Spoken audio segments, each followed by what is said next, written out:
दुनिया में हर बड़े बदलाव से पहले आता है डर, और डर ही असली परीक्षा होती है। जब गाड़ियां आई तब घोड़ा गाड़ी वालों को डर लगा। जब भारत में 80s 90s में कंप्यूटर आए तब कहा गया कि लाखों नौकरियां खत्म हो जाएंगी, और आज वही देश आईटी से दुनिया में अपनी पहचान बना चुका है। आज दुनिया फिर से एक नए मोड़ पर खड़ी है। इतिहास एक बार फिर करवट ले रहा है। इस मोड़ का नाम है एआई, एक नई शक्ति, एक नया युग जो तय करेगा कल की दिशा। मैट शूमर, जो हाइपरराइट नामक प्रसिद्ध एआई कंपनी के सीईओ हैं, उनके अनुसार हम इस समय एआई के मामले में ठीक उसी चरण पर खड़े हैं। हाल ही में उन्होंने कई सफल विषय में काम कर रहे हैं और उन्होंने नामक एक लेख लिखा। फरवरी 2020 को याद कीजिए।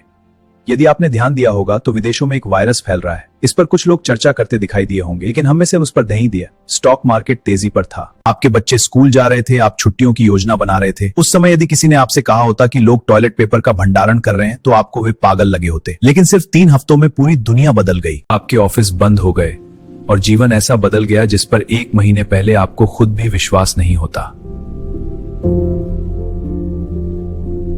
मैं आज यह सब इसलिए बता रहा हूं क्योंकि मैं पिछले 6 वर्षों से एआई स्टार्टअप्स बना रहा हूं और इस क्षेत्र में निवेश कर रहा हूं, जो दिखने से कहीं अधिक बड़ी है और जो कोविड से भी अधिक प्रभावशाली साबित हो सकती है।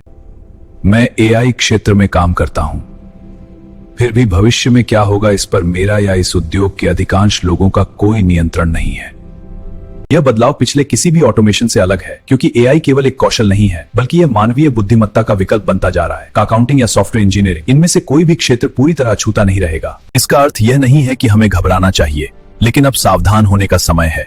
जो व्यक्ति 3 दिन का काम 1 घंटे में करके दिखाएगा, वही इस नए युग में टिक पाएगा। यह समय डरने का नहीं, बल्कि स्वयं को अपडेट करने का है। याद रखिए, यह तकनीक अब रुकने वाली नहीं है, यह केवल और तेज होती जाएगी। और हमें तो हमारे भगवान कृष्ण ने पहले ही सिखाया है। स्वयं भगवान को भी कभी रामा तो कभी कृष्ण रूप धारण करना पड़ता है, क्योंकि जो परिवर्तन को स्वीकार करता है वही भविष्य का निर्माण करता है।